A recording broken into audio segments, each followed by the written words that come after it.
tried to fill my cup, I found less in it. Every way I tried to put on love was undressing it. And some days are so sad, but it really is a miracle that we can be glad in the midst of the pain, in the storm, in the rain. I know God is the same. So it is well with my soul. It is well with my soul. It is well with my soul. Oke, shalom teman-teman. Selamat pagi. Gimana kabarnya? Puji Tuhan. Oke teman-teman, senang banget bisa balik lagi ke sini. Thank you, Komerik, Tes, Nolan, ya lagi tidur. Thank you teman-teman semua, seluruh pengurus. Gue baru tahu RD bisa dikeluarin suara ini, overdrive gitar. Baru tahu gue. Kok ada overdrive gitar dari mana? Oh si Leo. Canggih. Oke teman-teman ya. Hari ini aku dapat tema dari Komerik untuk sharing tentang self-insufficient ya. Boleh ya sebelum kita mulai kita berdoa sekali lagi ya. Bapak, kami mengucap syukur Tuhan untuk kesempatan yang Tuhan berikan kepada kami pada pagi hari ini. Kami masih boleh diberikan kesempatan untuk mendengarkan firman Tuhan yang boleh mengubahkan kehidupan kami. Kiranya Tuhan memberkati waktu ini, Tuhan mengurapi hamba-Mu yang akan menyampaikan firman Tuhan. Kiranya semua pesan boleh berasal daripada Tuhan dan nama Yesus saja yang dipermuliakan. Terima kasih ya Tuhan, kami serahkan waktu ini dalam tangan pimpinan Tuhan. Di dalam nama Tuhan Yesus Kristus kami berdoa ucap syukur. Amin. Oke teman-teman, saya mau membuka dengan sebuah pertanyaan yang cukup umum ya. Saya mau tanya sama teman-teman ya. Pernah nggak sih teman-teman menghadapi sebuah situasi di mana teman-teman semua sudah melakukan yang terbaik, melakukan semua yang teman-teman bisa, tetapi hasilnya nggak sesuai dengan ekspektasi teman-teman? Sering. Yang pernah mengalami boleh angkat tangan. Boleh angkat tangan? Iya, oke. Yang tidak pernah mengalami ya saya harap tidak mengalami, tapi pasti akan mengalami ya. Sometimes saya sering menghadapi orang-orang yang memang cukup kompeten dalam bidangnya, mempunyai perhitungan yang terukur ya, yang jarang meleset. Dia kalkulasi ke kiri ke kanan gitu ya, dan dia tahu strategi apa yang harus dia lakukan dan hampir selalu berhasil. Tetapi ada satu momen di mana gak semua sesuai dengan kontrol dan kendali kita sebagai seorang manusia. Dan di momen itu mereka terpuruk. Ya, saya nggak ngomongin itu itu diri saya, enggak, karena saya sering kali menembak dan saya salah gitu ya. Jadi saya sudah terbiasa dengan situasi yang out of my control. Oke, kita tinggal beradaptasi aja gitu ya. Tapi ada orang-orang yang memang hitungannya akurat, ada orang-orang yang memang kalau gua gerak ke kiri ini hasilnya begini. Nah, kan bener kan gitu ya. Nah, sering kali waktu kita memiliki kompetensi malah kita sangat jatuh dan terpuruk waktu kita tembakan kita salah atau tebakan kita salah. Ya, nah hari ini saya mau mengajak teman-teman, membawa teman-teman ke sebuah cerita lama banget. Sebuah cerita lama banget yang kita pernah dengar mungkin waktu sekolah minggu gitu ya, tetapi kita cuma tahu sepotong. Ya, saya akan membawa teman-teman ke sebuah kisah, yaitu kisahnya, aku belum nyalain. Nah, kisahnya Yakub ya, yaitu diangkat dari Kejadian 32 ayat 22 sampai 28. Saya mau kita baca bareng-bareng ya, semuanya nanti kita akan bahas satu-satu ya. Oke. Ini dia, Kejadian 32 ayat 22 ya. Demikianlah firman Tuhan. Pada malam itu Yakub bangun dan ia membawa kedua istrinya, kedua budaknya perempuan dan ke-11 anaknya dan menyeberangi di tempat penyeberangan sungai Yabok. Perhatikan kata Yabok.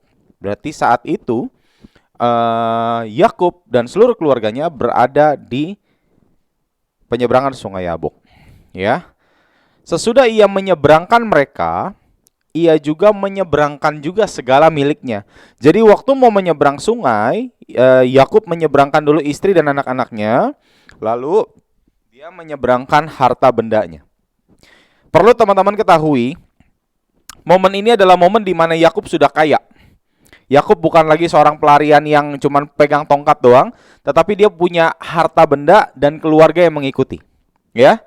Nah, lalu tinggallah Yakub seorang diri dan seorang laki-laki bergulat dengan dia sampai fajar menyingsing. Ayat ke-25, ketika orang itu melihat bahwa ia tidak dapat mengalahkannya, jadi orang itu, bukan Yakub, orang itu ngelihat bahwa ia tidak dapat mengalahkan Yakub, ia memukul sendi pangkal paha Yakub sehingga sendi pangkal paha itu terpelecok ketika ia bergulat dengan orang itu. Ya. Lalu kata orang itu, "Biarlah aku pergi karena fajar telah menyingsing." Sahut Yakub, "Aku tidak akan membiarkan kau pergi sebelum engkau memberkati aku." Ayat ke-27, bertanyalah orang itu kepadanya, "Siapakah nama kamu?" Sahutnya, "Yakub." Lalu kata orang itu, "Namamu tidak akan disebutkan lagi Yakub, tetapi Israel, sebab engkau telah bergumul melawan Allah dan manusia dan engkau menang." Bertanyalah Yakub, "Katakanlah juga namamu." Tetapi sahutnya, "Mengapa engkau menanyakan namaku?" Lalu diberkatilah Yakub di situ. Ya, teman-teman, ini adalah cerita lama yang kita mungkin jarang dengar, di mana Yakub bergulat ya dengan seorang laki-laki. Banyak yang menerjemahkan seorang laki-laki ini siapa gitu. Tetapi di beberapa ayat setelahnya di kitab Hosea juga dituliskan bahwa sebenarnya laki-laki ini adalah Allah sendiri. Ya, nanti kita akan belajar, kita akan sama-sama melihat kira-kira apa yang kita bisa pelajari dari kisah ini, apa yang kita bisa ambil.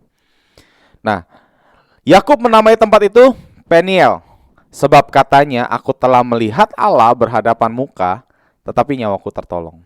Lalu tampaklah kepadanya matahari terbit ketika ia telah melewati Peniel, dan Yakub pincang karena pangkal pahanya. Ya, saya mau berbicara tentang yang namanya situasi, teman-teman. Ya, situasi. Teman-teman pernah dengar ya, situation is the boss ya. Ya. Teman-teman pernah berhadapan nggak dengan sebuah situasi yang akrab? Kalau dalam momen ini kita ngomong sama-sama momen yabok, ya, momen jebok, ya. Dalam ketakutan, teman-teman nggak punya pengharapan dan teman-teman sendirian, ya. Waktu di momen yabok ini, Yakub berhasil menyeberangkan keluarganya. Yakub berhasil menyeberangkan harta bendanya, tinggallah dia sendiri. Di momen kesendirian, di momen malam-malam, nggak ada cahaya, nggak ada pengharapan, dan dalam ketakutan. Kenapa Yakub ada di dalam ketakutan? Yaitu ada nih kisahnya dalam Kejadian 32 ayat 3 sampai 8. Nah, saya singkat aja ceritanya begini. Dalam Kejadian 32 ayat 3 sampai 8 adalah bercerita tentang gini. Yakub abis dari ketemu Laban, kan dia lari dari tempatnya Laban, terus dia berdamai dengan Laban. Ya, Laban tahu teman-teman siapa? Omnya, sekaligus mertuanya, ya. Singkat cerita, Yakub itu udah berdamai dengan Laban dan dia bilang gini, "Saya mau pergi ke tempat orang tua saya, ke tempat tanah kelahiran saya." Nah, uniknya adalah waktu dari tempatnya Laban dan Yakub mau menuju kepada tanah Kanaan, Hebron, Yakub itu harus melintasi sebuah daerah yang dikuasai oleh Esau. Akrab siapa Esau? Siapa? Abangnya. Sahabat dia, sahabat baik. Lumayan. Lu tahu dari mana lumayan? Oh ya. Apakah Yakub dan Esau berhubungan baik? Enggak. Yakub mau dibunuh oleh Esau. Dan kondisi ini adalah gini, di mana Yakub mau jalan menuju ke tanah yang dia mau, ke tanah yang Tuhan suruh untuk dia kembali. Tuhan yang suruh loh. Tuhan yang suruh untuk dia kembali. Waktu dia mau jalan, dia harus melewati yang namanya tanah Esau. Dan kita sama-sama tahu Yakub belum pernah bertemu dengan Esau sejak pelariannya dia. Jadi waktu Yakub mengambil hak kesulungannya Esau, mengambil berkat-berkatnya Esau, ketahuan sama Esau, mamanya bilang, "Pergi buruan. Ini lu bakal dijinjang nih sama engkau lu nih." Ya. Ya. Kok itu sup daging merah pakai apa? Oh, pakai kambing. Bentar lagi daging lu nih. Lu mending pergi. Akhirnya dilariin lah si Yakub ke tempatnya Laban. Ya. Nah, sejak saat itu hubungan mereka buruk. Ya. Kalau makan keluarga nggak pernah ngomong mereka ya, udah nggak pernah ngomong gitu. Nggak mau sepiring juga nggak mau, ya. Beda meja. Kalau makan keluarga dia beda meja. Kalau pas Inca, Yakub di sini, Esau di sini gitu ya. Nggak, mereka nggak pernah ketemu, ya. Dan kita sering mengalami situasi ini juga teman-teman, di mana kita ada target yang kita mau tuju, ada keinginan yang kita mau capai, dan mungkin itu adalah perintah daripada Tuhan untuk kita berjalan ke satu tempat, ke satu titik, ke satu tujuan. Tetapi yang saya mau katakan adalah begini, seringkali saat kita mengerti, saat kita tahu bahwa oke, Tuhan mau suruh saya ke kanan, Tuhan mau suruh saya ke kiri, di tengah perjalanan ada hambatan. Di tengah perjalanan bukan sekedar hambatan, tetapi ada hal yang kita takutkan. Ya. Lucunya adalah dalam Kejadian 32 ayat 38. Yakub waktu tahu, oh, gue mesti lewat daerahnya Esau. Ya, kalau teman-teman nanti baca, Yakub menyuruh pasukannya untuk maju ke depan dan dia ngomong begini, "Tolong sampaikan ke Esau," dia bilang. "Tolong sampaikan ke Esau, bilang begini, hambamu Yakub dan tuanku Esau." Jadi dia memposisikan diri bukan sebagai adik lagi, tapi udah sebagai hamba. Supaya apa? Supaya nggak dibunuh. Dengan segala kerendahan hati, dia bilang, "Tolong sampaikan, kita mau ke sana, mau lewat ke sana." Terus dikasihlah tuh persembahan-persembahan. Nah, waktu utusannya Yakub udah nyampe ke tempatnya Esau, dia bawa pesan balik. Utusannya Yakub bawa pesan balik.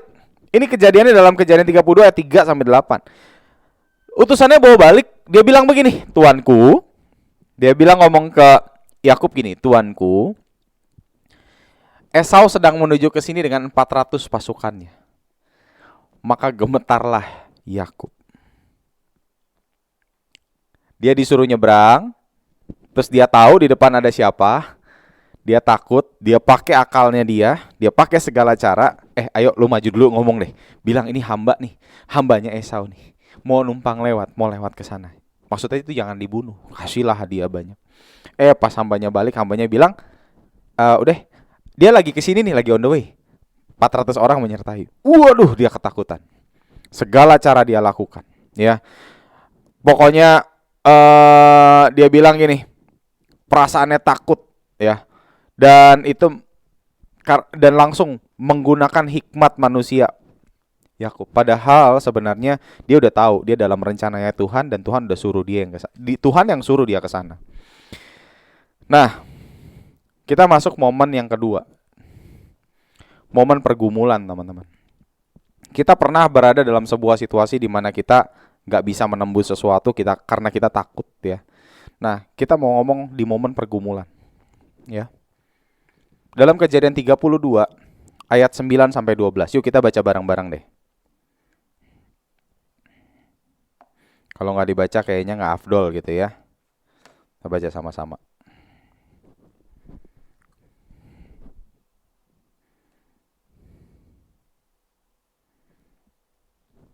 Ada? Soalnya aku nggak masukin. Iya, soalnya aku nggak masukin. Yuk baca dulu deh.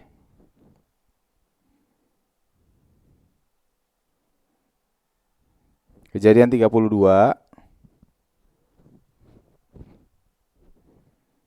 Oke, teman-teman udah dapat? Udah dapat ya? Yuk. Kita baca dari ayat 3 dulu ya. Kita baca dari ayat 3 dulu, ya. Ini kisah yang tadi situasi itu. Sesudah itu Yakub menyuruh utusannya berjalan lebih dulu mendapatkan Esau kakaknya ke tanah Seir, daerah Edom. Ia memerintahkan kepada mereka, "Beginilah kamu katakan kepada tuanku, kepada Esau, beginilah kata hambamu Yakub, aku telah tinggal pada Laban sebagai orang asing dan diam di situ selama ini. Aku telah mempunyai lembu sapi, keledai, kambing domba, budak laki-laki dan perempuan, dan aku menyuruh memberitahukan hal ini kepada tuanku supaya aku mendapatkan kasih-Mu, supaya nggak dibunuh dia. Kemudian pulanglah para utusan itu kepada Yakub dan berkata, kami telah sampai kepada kakakmu, kepada Esau, dan ia pun sedang jalan menemui engkau, diiringi oleh 400 orang. Lalu sangat takutlah Yakub, merasa sesak hati, maka dibaginya lah orang-orang bersama-sama dengan dia, kambing domba, lembu sapi, dan untanya menjadi 2 pasukan. Sebab pikirnya, jika Esau datang menyerang pasukan yang satu hingga terpukul karam, maka pasukan yang tinggal akan terluput. Ya. Nah, itu adalah situasinya. Situasi di mana Yakub ketakutan. Tetapi ada momen pergumulan di sini. Pergumulannya apa? Kemudian berkatalah Yakub di ayat ke-9, ya Allah nenek Abraham dan Allah ayahku Ishak ya Tuhan, yang telah berfirman kepadaku, pulanglah ke negerimu serta kepada sanak saudaramu, dan aku akan berbuat baik kepadamu. Sekali-kali aku tidak layak untuk menerima segala kasih dan kesetiaan Engkau, Tuhan, ya, yang tunjukkan kepada hambamu ini. Sebab aku membawa hanya tongkatku ini pada waktu menyeberangi sungai Yordan ini, tetapi sekarang telah menjadi 2 pasukan. Ya, lepaskanlah kiranya aku dari tangan kakakku, dari tangan Esau, sebab aku takut kepadanya.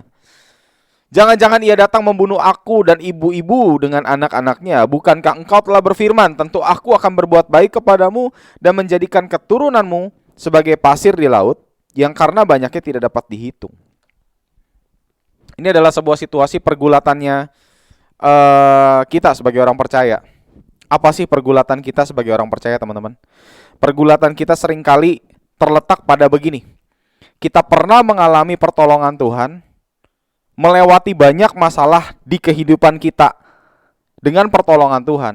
Tetapi di momen tertentu, waktu kita menghadapi kekhawatiran yang besarnya sama dengan kekhawatiran yang kemarin muncul kembali. Pergumulan kita sebagai orang percaya bukan saat kita menghadapi kesulitan, enggak, tetapi waktu rasa takut itu muncul. Waktu momen yabok itu muncul. Dan momen pergumulan kita, momen perjuangan kita terletak bukan waktu kita berusaha, bukan waktu Yakub memisahkan kambing dombanya, bukan waktu Yakub mengakali Ishak waktu dia mau ditumpangin tangan pakai baju bulu segala macam, bukan. Bukan waktu kita cari jalan keluar, bukan. Momen pergumulan kita adalah mengatasi rasa takut dan ingat kebaikan Tuhan sebelumnya. Apakah Yakub tidak mengalami hal itu? Yakub mengalami hal itu. Di dalam pergumulannya dia berkata begini. Dia bilang di ayat yang ke-10, sekali-kali aku tuh gak layak menerima kasih dan kesetiaan yang kau tunjukkan. Waktu aku pergi tuh aku cuman nyebrangin sungai Yordan, itu aku cuman bawa tongkat. Nah waktu aku kembali sekarang, aku tuh udah 2 pasukan, which is itu besar. Yakub mengalami dikejar-kejar sama siapa ya? Sama Esau dikejar, ya, sama Laban dikejar. Yakub udah melewati hal itu. Yakub dari nggak punya apa-apa sampai punya apa-apa. Momen pergumulan kita adalah melawan rasa takut kita. Kenapa? Karena rasa takut kita itu membuat kita semakin sulit mengenal Tuhan dan mempercayai Dia sebagai pribadi yang menjaga kita.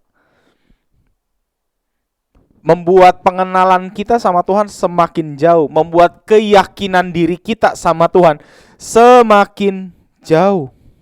Padahal di sini Yakub sadar bahwa gini, ini aku lagi jalan di perjalanan yang Tuhan suruh loh. Sering sekali kita menghadapi perjalanan-perjalanan kehidupan kita yang kita tahu ini Tuhan yang suruh untuk berbuat baik, untuk berbuat yang benar, bukan sekedar baik. Tetapi di tengah perjalanan kita menemukan kesulitan karena kita berbuat benar. Dan kita menjadi takut. Ngaku gak ya? Open gak ya? Gue lurusin gak ya? Aduh udah deh, biarinin aja deh. Yang kemarin mau udah biarinin aja, kita buka lembar baru, ya kan? Kita tidak menghadapi ketakutan kita yang kemarin. Ini adalah momen pergumulan kita sebagai orang percaya. Fear versus faith. Teman-teman, apakah Tuhan tidak menyertai Yakub? Enggak loh teman-teman. Ini kan terjadi kisahnya di ayat ketiga. Teman-teman tahu gak? Waktu ayat ke-1 dan ayat ke-2 Tuhan menunjukkan dirinya Dia. Kejadian 32 ayat 1 dan 2.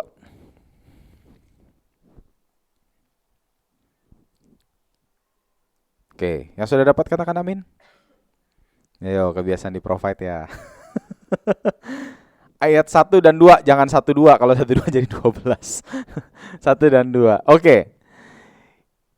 Yakub melanjutkan perjalanannya. Ini sebelum Yakub ketahui ya, ini mau ke tempat Esau nih. Ini sebelum kejadian itu. Yakub melanjutkan perjalanannya, lalu bertemulah malaikat-malaikat Allah dengan dia. Ayat kedua. Ketika Yakub melihat mereka, berkatalah ia, "Oh, ini bala tentara Allah." Sebab itu dinamainya lah tempat itu Mahanaim. Teman-teman, kalau teman-teman mengerti terjemahan dari kata Mahanaim, Mahanaim itu adalah campground. Jadi banyak translation bilang bahwa itu adalah perkemahan Allah. Teman-teman tahu perkemahan pasukan? Tahu berapa batalion? Sebesar apa? Perkemahan loh, kita ngomong perkemahan. Perkemahan sama posko gedean mana? Perkemahan. Posko kecil. Tapi kamu bayangin deh. Ini nggak berapa lama teman-teman dari perjalanan itu, dalam satu perikop firman Tuhan, Yakub diberikan sebuah penglihatan. Yakub diizinkan melihat campgroundnya Allah. Dia melihat banyak bala tentara malaikat yang menjagai dia, yang mengiringi langkahnya dia. Tetapi Yakub takut hanya dengan 400 orang. Seberapa besar pun pertolongan Tuhan kemarin, ada kemungkinan rasa takut kita muncul di depan. Seberapa Tuhan hebat bawa kamu kemarin, ada kemungkinan rasa takut itu muncul lagi di depan. Dan di momen itu adalah mulailah namanya pergulatan, teman-teman. Mulai bergulat, meeting satu sama lain, fear versus faith, ya. Sometimes waktu kita bergulat, pertanyaannya gini, waktu pergulatan antara iman kita dan masalah ketakutan kita, siapa yang menang? Pertanyaannya di mana? Siapa yang dikasih makan? Betul. Sometimes waktu kita menghadapi kekhawatiran, kita menganalisa fakta dan data yang membuat kita semakin takut. Betul nggak? Wah, ngadepin kompetitor, gila, dia tuh udah top number 1 loh di Indonesia. Dia top number 2 loh. Sedangkan gue baru ngerintis loh. Takut. Karena apa? Karena kamu lagi kasih makan fear kamu. Tapi kalau kamu lihat dari kacamata faith, iya ya, gila ya, Tuhan bisa bawa gue dari nothing untuk maju sebagai kompetitor di salah satu perusahaan terbaik di sini. Gila loh, ini udah langkah besar yang Tuhan kasih ke gue. Kamu lagi kasih makan faith kamu. Beda sama waktu kamu melihat itu dengan sebuah kacamata ketakutan. Karena apa? Waktu kamu lagi melihat itu dengan kacamata ketakutan, kamu lagi mengandalkan diri kamu sendiri. Tapi kalau kamu melihat itu dari kacamata faith, kamu juga bisa percaya bahwa begini, Tuhan yang bawa gue kemarin sampai ke titik ini. Tuhan yang bawa gue dari gue bukan siapa-siapa sampai gue yang lumayan siapa-siapa ini di titik ini. Tuhan juga yang akan membawa gue ke depannya. Berapa banyak sih kita menghadapi situasi-situasi yang mustahil yang membuat kita takut pas di masa lalu kita, yang kita berhasil lewatin. Mungkin kamu pernah ditipu, mungkin kamu pernah kehilangan harta yang berharga buat kamu. Atau mungkin kamu tumbuh dalam kondisi yang gak bisa membuat kamu hidup benar dalam sisi teladan, dan kamu bisa jadi hari ini untuk hidup sesuai dengan kehendak Tuhan. Berapa banyak teman-teman?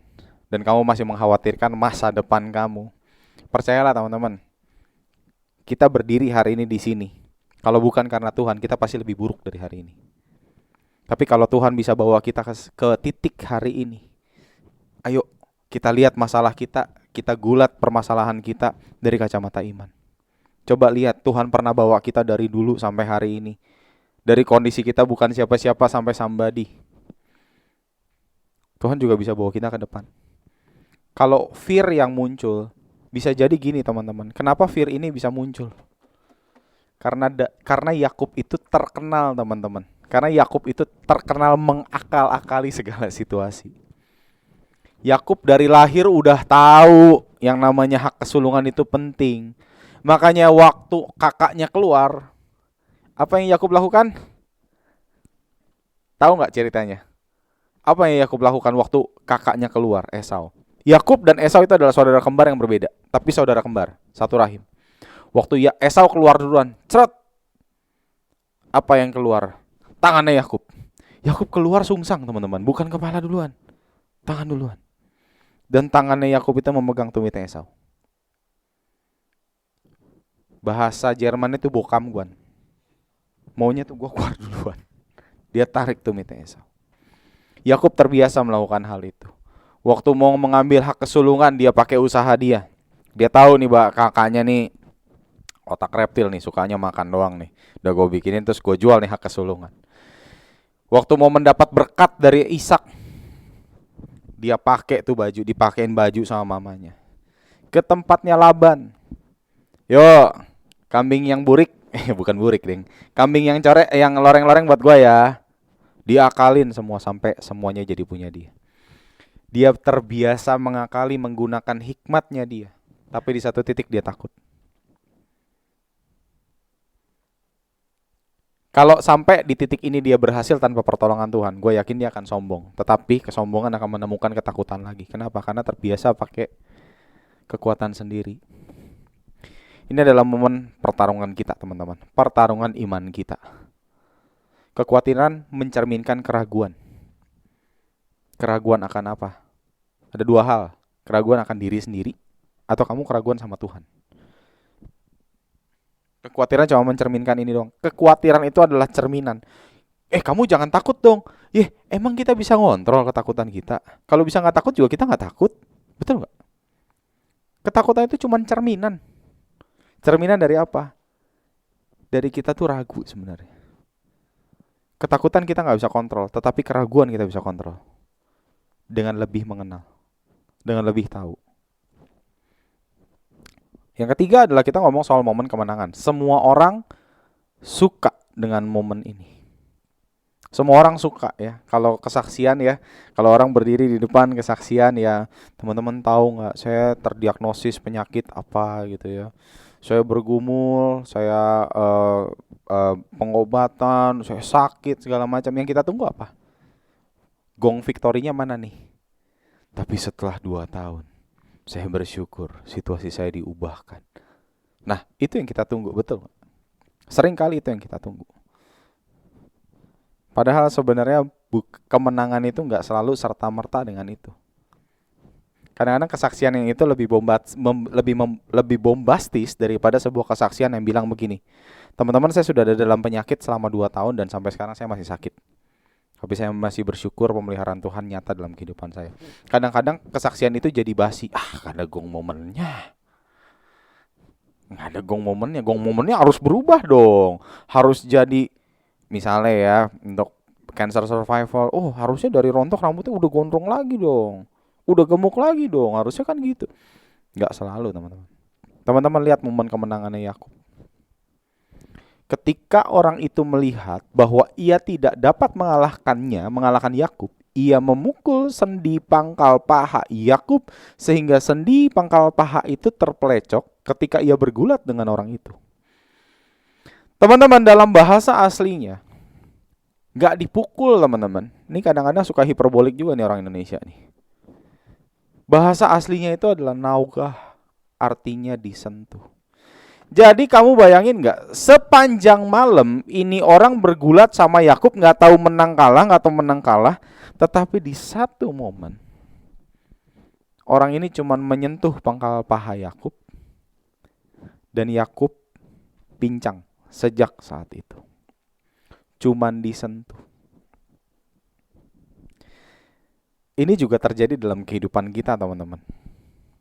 Seringkali kita menghadapi masalah yang kita udah pikir rumit-rumit, kita siapin strategi A, B, C, D, E bahkan. Tetapi semuanya di luar nalar dan terjadi pertolongan Tuhan saat itu. Paham gak? Di momen ini Tuhan mau kasih unjuk gini loh. Boleh lu bergulat setiap hari sepanjang malam boleh, tetapi cuma butuh satu sentuhan untuk menghancurkan kekuatan lu dan pertolongan Tuhan datang. Kenapa pangkal paha sih yang dipukul? Karena pangkal paha itu yang menunjukkan kekuatan kita. Nih. Benar ya, Le? Pangkal paha di sini kan ya? Di sini, teman-teman. Jadi kalau cowok tuh bisa berdiri gagah tuh ininya masih rapi, masih bener. Gue kalau ngukurin jas orang, kalau ngelihat pangkal pahanya udah miring, ini udah pasti kakinya nggak kuat nih. Pasti bentuknya beda. Pangkal paha, teman-teman.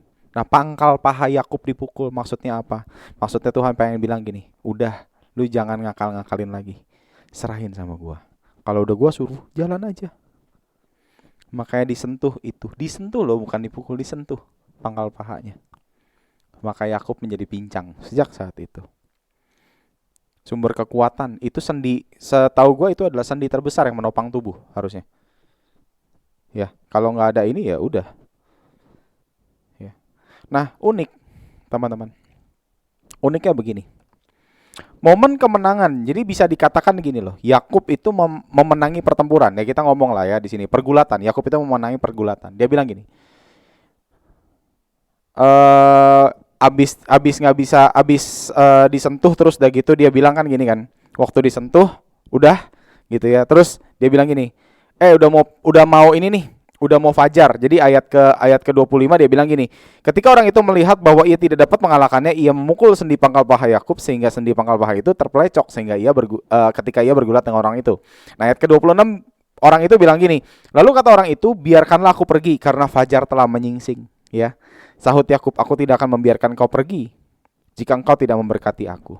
Ayat ke-27 dia bilang begini. Berkatalah orang itu kepadanya, siapakah namamu? Sahutnya Yakub. Lalu kata orang itu, namamu tidak akan lagi disebutkan lagi Yakub, tetapi Israel, sebab engkau telah bergumul melawan Allah dan manusia dan engkau menang. Perhatikan kata menang di sini. Perhatikan kata menang di sini. Yang menang adalah yang pincang. Yang kalah bisa jalan pergi begitu aja. Masuk akal nggak? Enggak. Jadi unik di sini. Kemenangan Yakub bukan memenangkan pergulatan, tetapi Yakub menjadi pribadi yang berbeda saat itu. Tuhan sentuh kekuatannya Yakub menjadi enggak ada apa-apa. Tuhan berkarya dalam kehidupannya Yakub. Dan Yakub bukan lagi menjadi Yakub, melainkan Yakub berubah menjadi Israel. Yang berperang bersama dengan Allah. Ini gue lagi gak ngomongin politik hari ini di luar itu. Tetapi kita ngomongin makna Israel sesungguhnya, ya. Makna Israel sesungguhnya yang ada dari Yakub. Kita seringkali melihat hal ini. Kalimat dia bilang begini, siapakah namamu? Itu menunjukkan dia nanya identitas kamu sekarang seperti apa. Oh, gue Yakub. Yakub yang dulunya ngakal-ngakalin, tukang ngakal-ngakalin, penuh muslihat, penuh akal, yang berasal dari diri sendiri, akhirnya dirubah menjadi nama Yakub, menjadi nama Israel, teman-teman. Perubahan identitas.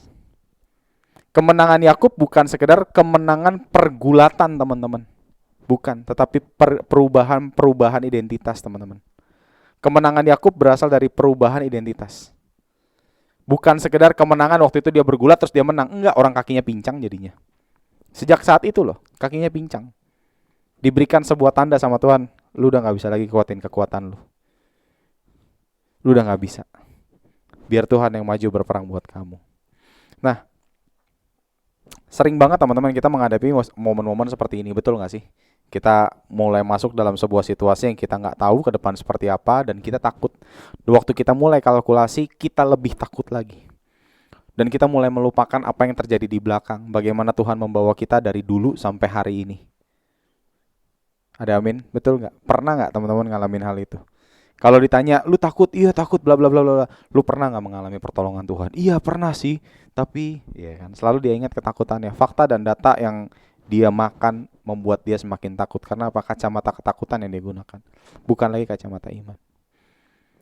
Dan dalam kisah ini kita mau belajar juga teman-teman bahwa apa sih sebenarnya? Bahwa sebenarnya kita sebagai manusia itu kita nggak akan pernah bisa cukup. Kita nggak akan pernah bisa mengandalkan diri kita. Kita harus selalu mengandalkan Tuhan dalam setiap langkah kita. Ya, Jabbok to Peniel. Ingat kisah ini, ingat kisah hidup kita. Bagaimana kita mengalami ketakutan, bagaimana kita mengalami keterpurukan, bagaimana kita di malam-malam sendiri. Kita nggak punya harapan, nggak punya penglihatan karena gelap. Tapi Tuhan bawa kepada sebuah situasi di mana situasi belum berubah. Tetapi kamu mengerti bahwa kamu berhadapan, kamu lagi bergumul bersama dengan Tuhan. Kamu lagi berperang bersama dengan Tuhan. Kamu lagi berjalan bersama dengan Tuhan. Dan itu yang akan membawa kamu kepada kemenangan yang satu, kepada kemenangan yang lain. Dan dari situ kamu harusnya mengerti bahwa setiap kemenangan yang kamu miliki bukan karena kekuatan kamu, bukan karena kehebatan kamu bisa berdiri, tetapi semua karena pertolongan Tuhan dalam kehidupan kita. Nah, momen kemenangan orang percaya bukan karena mampu mengubah situasi, teman-teman, melainkan mengubah pribadi. Jadi, saat kamu bilang, wah aku sudah menang melewati pergumulan ini, bisa jadi situasinya belum berubah, tetapi mindsetnya kamu udah berubah. Bisa jadi iman kamu tumbuh, momen itu kamu sudah menang. Karena momen kemenangannya Yakub bukan waktu Yakub menghadapi Esau, bukan, tetapi momen yang kemenangannya Yakub adalah waktu dia bergulat dengan Tuhan dan dia memenangkan pertarungan di situ. Bukan berarti Yakub menang terus Tuhan kalah di situ, enggak. Bukan.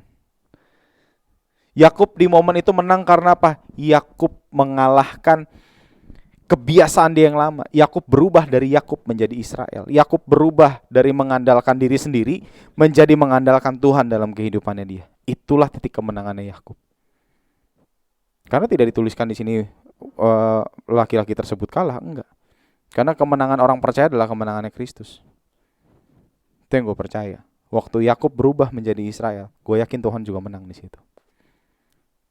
Bergulat. Seberapa sering sih kita bergulat dengan kehidupan kita? Udah banyak pertolongan Tuhan yang terjadi, tapi kita masih tetap khawatir, kita masih tetap bimbang, kita masih tetap nggak tahu ke depan kita gimana. Terus udah gitu kita mulai moodnya berantakan, kita mulai marah ke kiri, marah ke kanan karena target kita nggak tercapai-capai. Firman Tuhan ini bukan buat teman-teman doang loh, firman Tuhan ini juga buat gue. Gue masih diproses sama Tuhan setiap bulan, setiap hari gue diproses. Apakah lu tetap percaya sama Tuhan meskipun situasinya sulit? Apakah lu tetap bisa bersuka cita meskipun situasinya menghimpit? Bisa gak kita tetap happy? Bisa gak kita tetap semangat buat Tuhan? Bisa gak kita tetap berbuah? Nah, teman-teman, apa sih yang harus dilakukan dalam saat pergumulan, teman-teman? Itu kata kuncinya kan. Berarti waktu kita bergulat bersama Tuhan, itu apa yang kita harus lakukan supaya kita meraih yang namanya momen kemenangan itu? Teman-teman pernah dengar nggak istilah gini? Oh, kita tuh orang percaya, kita tuh harus berbuah, betul? Seringkali buah itu menjadi target utama kita. Seringkali buah itu menjadi sebuah tujuan. Jadi kita melakukan segala cara supaya buah itu ada. Karena apa? Karena kita selalu berorientasi pada hasil. Sedangkan teman-teman, kita baca sama-sama dalam Yohanes 15.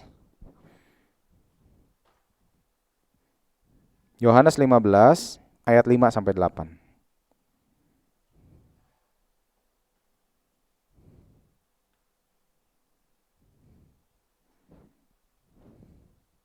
Ya, gue udah mau selesai nih. Ya. Yohanes 15 ayat 5 sampai 8.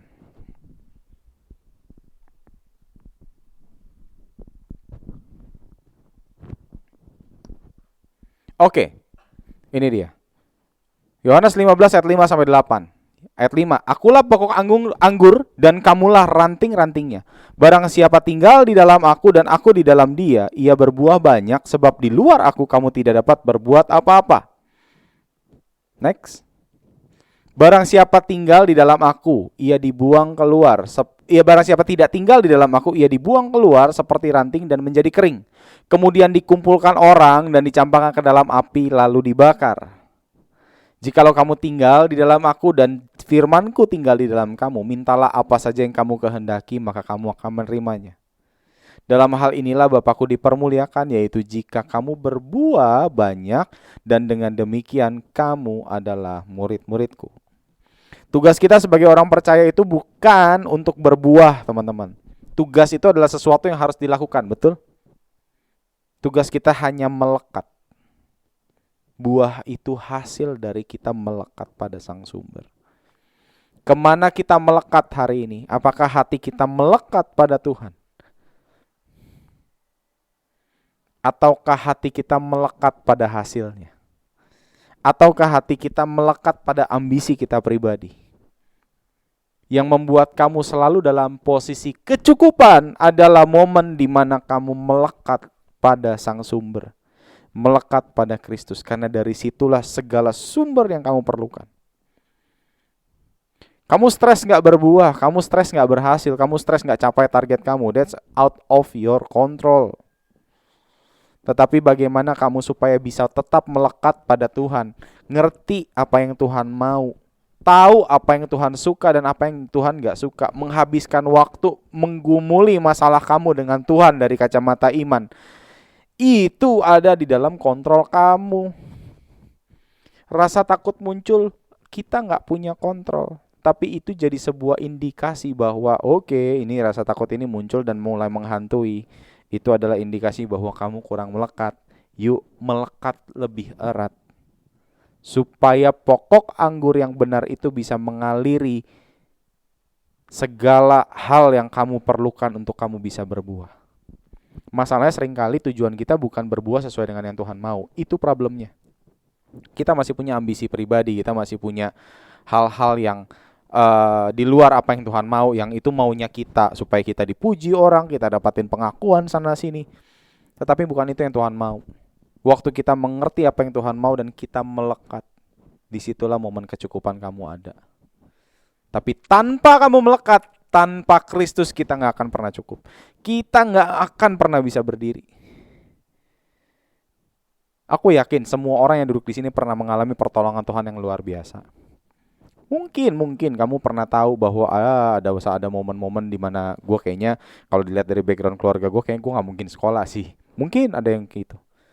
Kalau dilihat dari background gue yang kemarin sih, kayaknya kalau Tuhan nggak tolong, kayaknya gue nggak bisa kerja di posisi gue sekarang deh. Mungkin ada di posisi itu, dan gue salah satunya. Mungkin kalau Tuhan nggak tolong, Tuhan nggak angkat gue nggak akan punya value berpikir seperti sekarang deh. Dan itu yang paling penting, teman-teman. Banyak hal yang Tuhan lakukan dalam kehidupan kita, teman-teman. Ya. Jadi gue mau ngomong gini. Ini ada quotes dari Jeremy Riddle. Dia bilang gini. Sometimes the best moment to sing a victory song is in the middle of your battle. Kalau gue translate dalam sharing hari ini, nyanyian terbaik kamu yang bisa kamu nyanyikan adalah di momen kamu berusaha melekat dengan Sang Sumber. Momen kemenangan kamu bukan sampai waktu kamu ini lagu kemenangan ini kita akan nyanyikan waktu kita akan nyampe target. Enggak. Target kamu cukup melekat. Jadi nyanyian ini adalah nyanyian yang indah waktu kamu berusaha melekat. Itulah momen kemenangan kamu. Ingat ya, kembali lagi ya, jangan kayak Yakub terlalu fokus sama tujuan, tapi jadi Israel yang berperang bersama dengan Tuhan, berperkara bersama dengan Tuhan. Gue selalu ingat kata-kata oma gue terakhir, dia bilang gini, Tuhan mau berperkara buat kamu, Tuhan akan berperkara bersama dengan kamu. Secara hitungan waktu itu matematis, gue juga bilang nggak mungkin. Semua gue udah mulai ragu, gue punya rasio closing cukup bagus gitu ya, dan gue coba di bulan itu kenapa ambles semua gitu ya, di momen-momen itu, dan gue harus achieve target, kekuatan gue dipatahkan. Tetapi waktu itu Tuhan membukakan banyak hal yang ya ini cuma pertolongan Tuhan sih, karena gue juga gak bisa.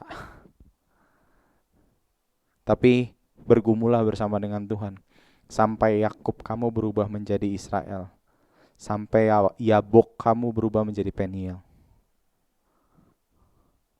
Ingat kalau lagi di Yabok, ingat Peniel. Ingat kalau lagi jadi Yakub, ingatlah jadi Israel.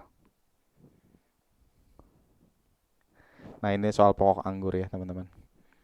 Ini kata kuncinya, melekat fokusnya, bukan berbuah fokusnya. Kalau berbuah itu adalah hasil dari kamu melekat. Bukan berarti gue bilang ya orang percaya gak boleh berbuah. Enggak ya. Gue gak bilang begitu. Gue bilang ayo orang percaya, kita anak-anak Tuhan, kita murid, ayo kita melekat. Buah itu hasil. Melekat. Gue mau tutup dengan sebuah kesimpulan. Teman-teman, kita semua pernah punya yabok. Ya. Pergumulan kita adalah pergumulan iman. Kita udah pernah lihat kebaikan Tuhan sebelumnya dalam kehidupan kita yang membawa kita sampai hari ini.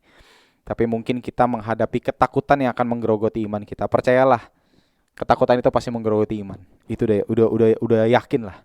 Makanannya ketakutan itu iman kita. Jadi semakin dia besar, iman kita semakin habis. Ya. Jadi setiap momen kemenangan kita bukan terletak pada perubahan situasi, tetapi pada action atau tindakan yang kamu lakukan untuk mendekatkan diri kamu kepada Tuhan. Semakin melekat, semakin melekat, semakin melekat, dan kamu akan semakin berbuah.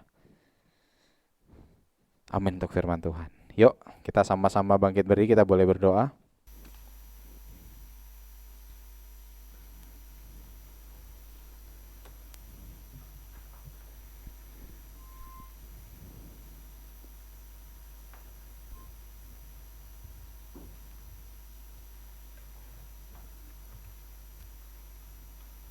Gue tadi suka banget sama lagu yang sebelum firman Tuhan ya, yang dia bilang bahwa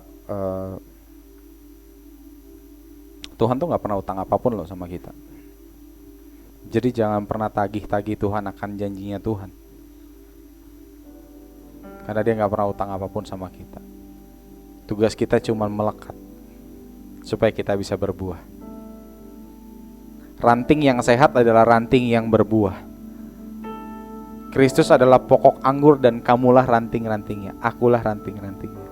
Kalau kamu mau sehat, kamu melekat, dan kamu pasti berbuah. Melekat. Gue tadi suka